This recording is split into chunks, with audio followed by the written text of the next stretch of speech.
just in. All the gossip. The Rumor Report. Gossip. With Angela Yee. It's the Rumor Report. The Breakfast Club. All right. Well, Mystikal is facing life in prison after being indicted by a grand jury for first-degree rape and more. So they said he could stay behind bars. That's right, for the remainder of his life. He was officially indicted on a charge of first-degree rape, and he faces a mandatory life sentence if he is convicted. He also has been charged with simple criminal damage to property, domestic abuse, battery by strangulation, simple robbery, and false imprisonment stemming from his arrest that happened in July. He also will be charged with possession of heroin, illegal possession of Xanax, possession of methamphetamine, possession of marijuana, and possession of drug paraphernalia. Now, this is the second time he's been arrested for this, right? A third time? Third, I think. Yeah. Is it the same woman, or is it somebody different, or is each individual, different every time, or do we know or no? Listen, I don't know who this woman is, but the victim says that she was visiting his home when he beat her and forcibly raped her. She said also during the encounter, he took her phone and car keys and refused to let her leave. Eventually, he did let her go after he used her phone and bank account to send himself $150. So he's now currently being held without bail. Ooh, but he is a lifetime registered sex offender. If you guys recall, back in 23, he was convicted for sexual assault and extortion back then. So now, back in mandatory 23? life. In 2003. 2003. Okay. Yeah, well, I don't feel bad for any rapist. So if he was found guilty and he did it, it is what it is. All right, now let's talk about Turk. He's on Drink Champs, and people are debating what he was trying to say on the episode. You know what happens. You start drinking, you say things, What'd you he might say? have said it the wrong way. Oh, all right, well, listen to this and you tell me. But, all right, so there was a statement that you made on, you named the outlet earlier, and you was like, yo, I had sex in jail. And then people took that part. Cause they dumb. Yeah. They took that. I'm about an exclusive. Okay.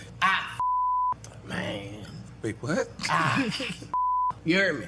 Now let me tell y'all something about See, I'm not gonna get telling y'all who I you feel me? But if you're a real street you already know who I You see what I'm saying? See, a lot of y'all be like, he must have a punk because y'all don't got no status, man. I'm a gangster, man.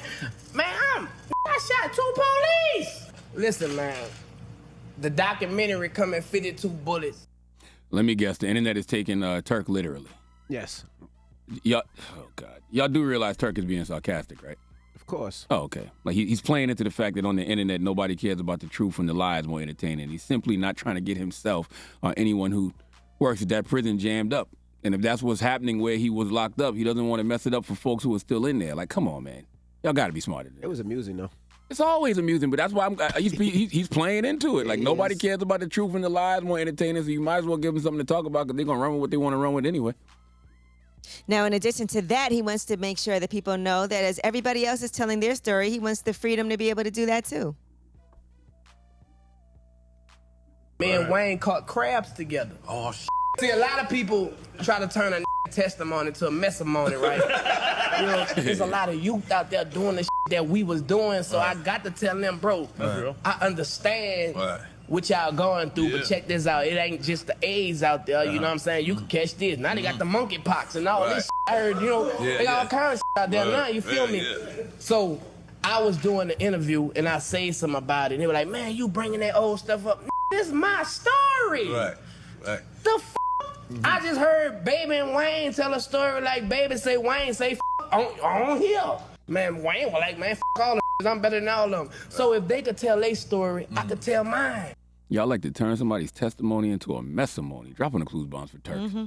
Lord have mercy. He's right, though. I mean, he's telling his story. I don't know when we got to a place in our society where folks can't, tell the so-called good, so-called bad, and so-called ugly of their stories. That's his story.